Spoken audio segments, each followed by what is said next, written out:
केंद्रीय मंत्री स्मृति ईरानी की बेटी जोइश ईरानी इस वक्त बहुत चर्चा में है, बहुत सुर्खियों में है। सुर्खियों की वजह यह है कि उनके ऊपर बहुत ज्यादा गंभीर आरोप लगे हैं और कांग्रेस ने आज एक प्रेस कॉन्फ्रेंस करके स्मृति ईरानी का इस्तीफा तक मांगा है। इस्तीफा इसलिए मांगा है क्योंकि कांग्रेस की तरफ से यह कहा जा रहा है कि स्मृति ईरानी के केंद्रीय मंत्री होने की वजह से उनकी बेटी गोवा में एक अवैध बार चला रही है। अवैध तरीके से उसके लाइसेंस का, बार के लाइसेंस का रिन्यूअल उनकी बेटी ने करवाया है, जिनका नाम है जोइश ईरानी। अब इसके बाद, इस पूरे घटनाक्रम के बाद जब कांग्रेस ने यह आरोप लगाए और यह पूरा मामला सुर्खियों में आया, तो अब पलटवार भी आया है स्मृति ईरानी की तरफ से और उन्होंने जो बात कही है वो आपके लिए जानना बड़ा जरूरी है। उन्होंने क्या पलटवार किया है? सबसे पहले तो इन सारे आरोपों को बेबुनियाद करार दिया है और उसके बाद कहा है कि मेरा कसूर सिर्फ इतना है कि मैंने अमेठी में राहुल गांधी को हरा दिया था, मेरी बेटी पर इसीलिए कांग्रेस ऐसे आरोप लगा रही है। तो क्या यह पूरा मामला है, एक एक करके मैं आपको समझाता हूं कि जोइश ईरानी जो कि स्मृति ईरानी की बेटी है, 18 साल उनकी उम्र है, उन पर क्या आरोप लगे हैं, कैसे यह मामला तूल पकड़ रहा है और इसके बाद अब आगे क्या होगा। अगर आप जोइश ईरानी के बारे में नहीं जानते तो आपको बता दें, जोइश ईरानी स्मृति ईरानी की छोटी बेटी हैं। जोइश का जन्म सितंबर 2003 में हुआ था। 18 साल की जोइश कॉलेज के फर्स्ट ईयर में पढ़ रही हैं। जोइश कराटे में ब्लैक बेल्ट सेकंड डैन हैं। जोइश ने कई राष्ट्रीय और अंतर्राष्ट्रीय मेडल भी जीते हैं।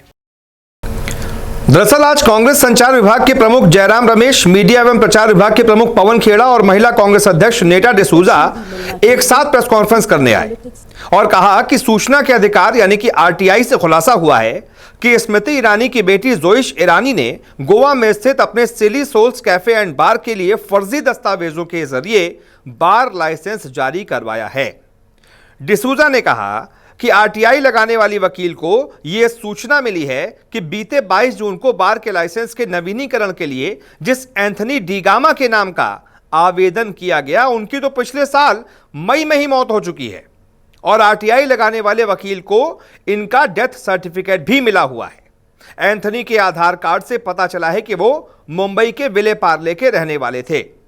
कांग्रेस नेताओं ने कहा कि मामला केंद्रीय मंत्री से जुड़ा हुआ है, इसीलिए सारे नियम ताक पर रखकर लाइसेंस जारी कर दिया गया। गोवा की आबकारी नीति के मुताबिक राज्य में केवल मौजूदा रेस्टोरेंट को एक बार की शर्त पर सिर्फ एक लाइसेंस मिल सकता है, लेकिन पिछले साल फरवरी महीने में ईरानी के पारिवारिक रेस्टोरेंट को विदेशी शराब की खुदरा बिक्री के साथ ही भारत में निर्मित विदेशी और देशी शराब की खुदरा बिक्री के लिए भी लाइसेंस मिल गया। उन्होंने कहा कि दस्तावेजों से पता चला है कि बार लाइसेंस के लिए आवश्यक रेस्टोरेंट लाइसेंस के बिना ही बार लाइसेंस जारी करवा लिया गया।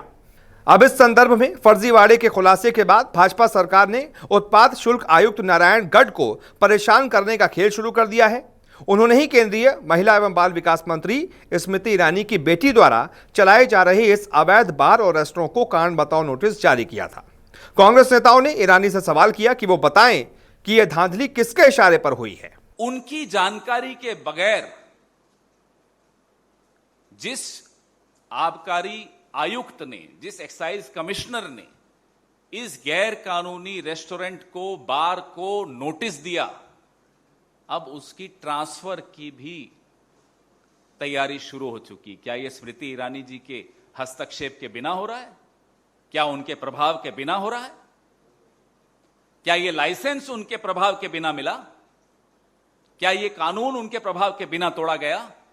तो एक तरीके से यह सवाल पूछे गए स्मृति ईरानी से और कहा गया कि तुरंत भाजपा सरकार को इनका इस्तीफा लेना चाहिए, लेकिन उसके बाद स्मृति ईरानी चुप नहीं बैठी, तुरंत वापस आई, पलटवार किया और क्या कुछ कहा पलटवार में, अब वो समझिए। कांग्रेस का आरोपों का जवाब देते हुए स्मृति ईरानी ने कहा कि वो अदालत का दरवाजा खटखटाएंगी और मेरी बेटी पर जो गलत आरोप लगाए गए हैं उसके लिए कांग्रेस को सबक सिखाएंगी। उन्होंने कहा कि उनकी बेटी महज 18 साल की है और कॉलेज की छात्रा है, वो कोई बार बार नहीं चलाती, ना ही वो राजनीति में है। ईरानी ने कहा कि उनका कसूर सिर्फ इतना है कि उन्होंने अमेठी में राहुल गांधी को हराया है। राहुल को चुनौती देते हुए ईरानी ने कहा कि वो साल 2024 में भी अमेठी से ही चुनाव लड़ेंगी और राहुल गांधी को मुंहतोड़ जवाब देंगी। उन्होंने कहा कि कांग्रेस के नेताओं ने प्रेस कॉन्फ्रेंस करके जो मेरी बेटी के ऊपर बेबुनियाद आरोप लगाए हैं वो सब गांधी फैमिली के इशारे पर लगाए गए हैं। सवाल पूछा कि जयराम रमेश ने कहा कि आरटीआई में मेरी बेटी का नाम है। मैं उनसे पूछना चाहती हूं कि मेरी बेटी का नाम कहां है, दिखाएं तो सही। क्या आरटीआई की उस एप्लीकेशन में मेरी बेटी का नाम है? क्या उसके जवाब में मेरी बेटी का नाम है? कांग्रेस के प्रवक्ताओं ने कटाक्ष करते हुए, हंसते हुए ये कहा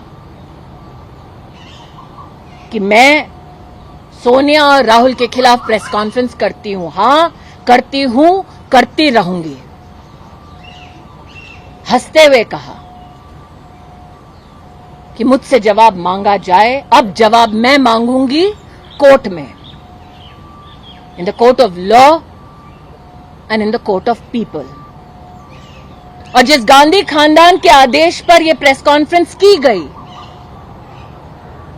उनकी सरगना से कहना चाहती हूं, साल 2024 के लोकसभा चुनाव में दोबारा भेजे राहुल गांधी को अमेठी।